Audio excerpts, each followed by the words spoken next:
Are you a professional who wants to become a more effective leader? Then get ready for daily tips from the coach with the experience and inspiration to help you succeed in any leadership situation. You're listening to the Meeting Leadership Podcast with Gordon Shepherd.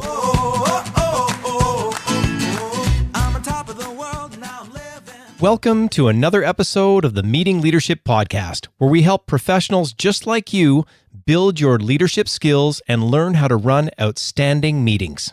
Now do me a favor. Put your hand in the air if you've ever done a walking meeting.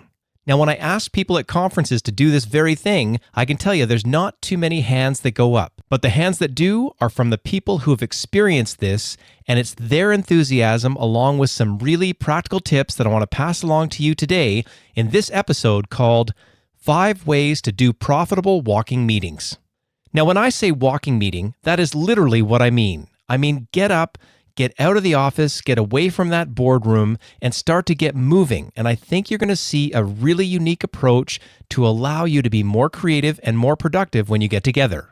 And let me jump right in with the first suggestion, and that is to give yourself permission. So many people I run into don't even feel that they have the ability to bring this up. They just don't think internally that it would be a good idea, that they might kind of rock the boat. And I'm not suggesting that you do if that's too crazy for the place where you work, but if you think it's even going to be a remote possibility that a walking meeting will help you get more done, then it is really worth inside giving yourself permission. Which leads us into tip number 2, learn how to ask. Now think about it. If you and your colleague have never actually gone out for a walking meeting, it's going to be a bit shocking. So quite honestly, you should be at home and practice in the mirror and say, hey, instead of going to our regular meeting room today, can we actually go for a walk instead? And once you've actually practiced and you've actually thought about some of the objections that your colleague might come up with, and you actually have the answers to overcome those objections, then it's more likely that you're going to be able to actually do a walking meeting. Which leads us into tip number 3, choose a great location. Now, when you're doing a walking meeting, you want to go somewhere where you're not going to be interrupted.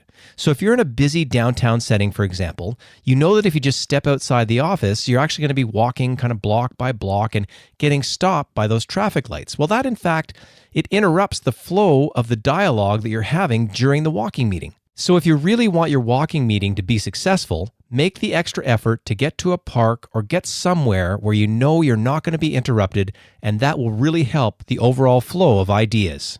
And here's tip number 4. Wear comfortable shoes. Because think about it. When it comes to walking meetings, you want to come up with great ideas. You want to have a really good meeting with you and your colleague. You don't want to spend time thinking about your feet in the sacrifice to fashion. And finally, tip number 5. Tell your boss.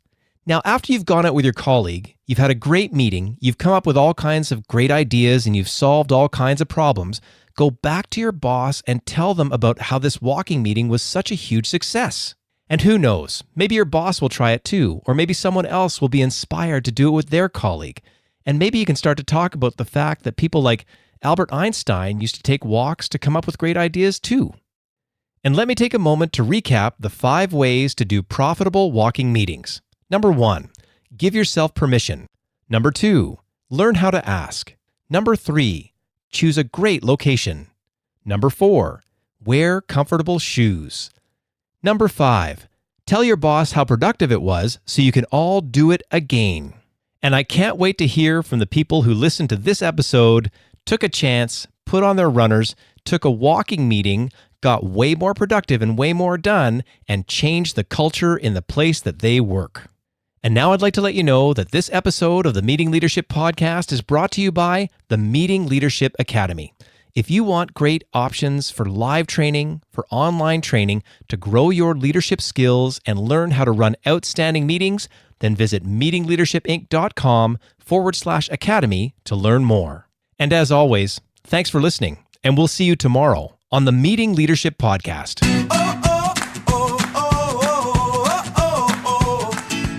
Thanks for listening to the Meeting Leadership Podcast. Be sure to subscribe for more strategies to help you become an outstanding leader. And don't forget to rate and review so we can bring you fresh content every day.